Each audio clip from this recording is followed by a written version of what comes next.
Ada awet lagi? Dah. Ada lagi? Kau balik. Guys, Abayi ada di depan Padang Stakar Kuala Berang ni. Padang bola Stakar ni Kuala Berang ni. Derek BSN Tekun Nasional. Habis ada depan Safi Salon ni guys. Yayasan Islam Terengganu. Safi Salon ni ada salon dalam dia. Lepas tu dia ada kedai mah juga dalam. Abayi apa ni, itu ada beli gelang ke Nisha. Lepas tu ada rosok sikit. Abayi ingat nak beki. Sini boleh beki gelang. Dia tak jual mana kat barang kemas. Cuma boleh beki repair. Lepas tu dia ambil juga gelang. Kalau acang awak kata ada rosok-rosok gelang nak tolak, nak beli hot lain pula, boleh mari tolak sini, beli kat lain pula. Gitu. Abi bawa masuk dalam, kita tengok cara dia beki gelang. Jom. Ini kedai dia guys Ini kedai dia guys. Ni cak kasut sini. Assalamualaikum. Abang Badra. Sihat bro Ya. Alhamdulillah baik. Abi nak beki gelang sikit boleh? Boleh? Kejap. Sebelum tu ada sebih apa sini? Entah tunjuklah dulu hal-hal ni. Oh ni Beli emas terpakai. Oh, surat pajak beli kau? Boleh. Lepas tu pergi cuci emas bertindik boleh lah ke? Siapa nak guna duit? Mari tolak sini. Macam memanggil-manggil je kan, musim-musim ni kan. Beki gelang mana?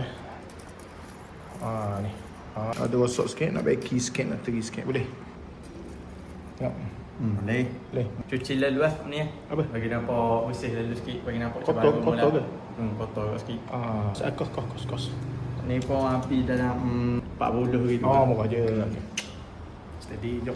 Nak tengok dia cuci, nak tengok dia dah beki teri boleh? Boleh? Boleh? Masuk dalam. Masuk dalam? Kau nak masuk? Sini. Okay. Motor Abayi kejap pada aku. Motor tinggal kunci. Bahaya. Lalang kau. Okay, mas. Hello, welcome.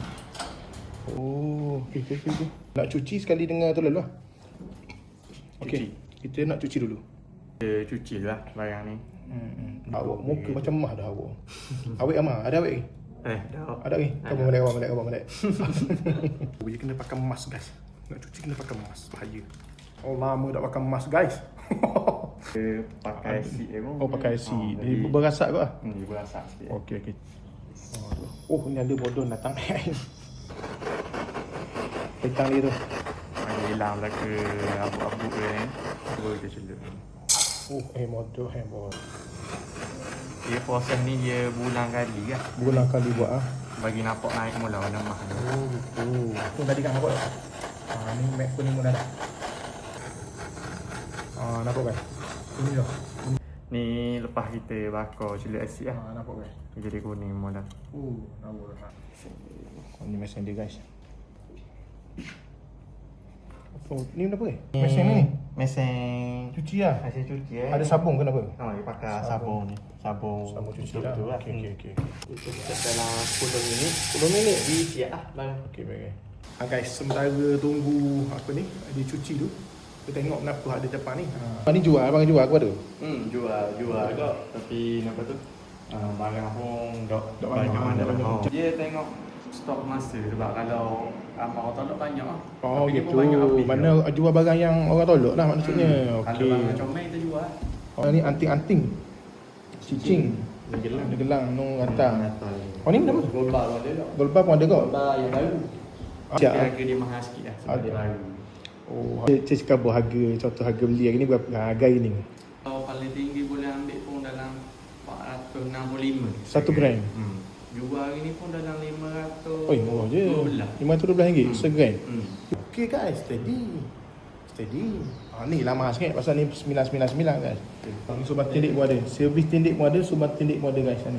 Baik, ni daripada jual servis lain servis apa lagi? Beki lah, beki ni semua.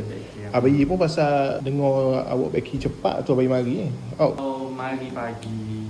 Kalau tinggal pagi, mungkin nak tengok hari petang boleh ambil tau. Boleh siap dia. Harga. Kalau sepak teri kita ambil dalam 40 hijab. Sepak teri je, 40 hijab. Kalau macam cuci, start daripada 10 ke 20 hijab. Orang muda, umur tak apa 25 lagi guys. Awak mungkin mari support. Dia modal sendiri, bisnes dia, bukan bisnes keluarga bisnes dia sendiri ni. Ni bagus. Mari support dia sini. Hak mana-mana nak tolak emas ke, nak beli emas, nak cuci emas ke, mari sini dulu. Okey, siap guys. Itu dia guys. Cuma melo tengok. Tadi awak mau tengok hitam betung. Okey, selesai. Baik. Ini hari raya. Tengok tengok dulu ya. Sebab sebelum customer kita kena Ni okey lah. Nak bagi mula ke Aisyah pun baiklah ni. Alhamdulillah, comel guys. Terima kasih pada kau. Beres. Okay guys, selesai. Bagi main cuti. Awak mau kena mari support orang muda. Badrul Gold ni. Badrul Gold ni kedai dia guys. Badrul Gold lah ni orang dia. Owner dia muda jetik-jetik lagi guys. Okey, baik Badrul kita bagi recommend ke kawan-kawan pula. Baik. Assalamualaikum. Okey guys, beres selesai. Apa ni cuci dengan bateri sport tadi. Jadi awak mari lah mana-mana yang nak cuci mah, nak terima mari kedai ni support orang muda. Okey guys. Bagi tahu mana lagi kedai bagi lagi, like, comment, share, follow. Allah habiskan sampai.